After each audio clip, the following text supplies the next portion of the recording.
meron silang 7 araw para makabuo ng a majority of the members of the committee na mag-file ng ganyang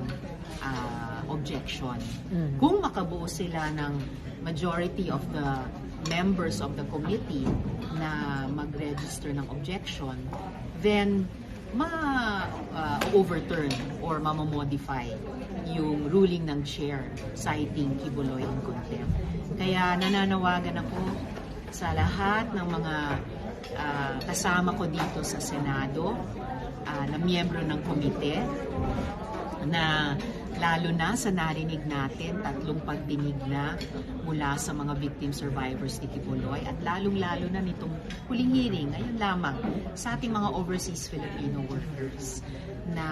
manindigan kasama ng ating mga OFW, manindigan kasama ng ating mga kababayang biniktima ni Quiboloy para i-sustain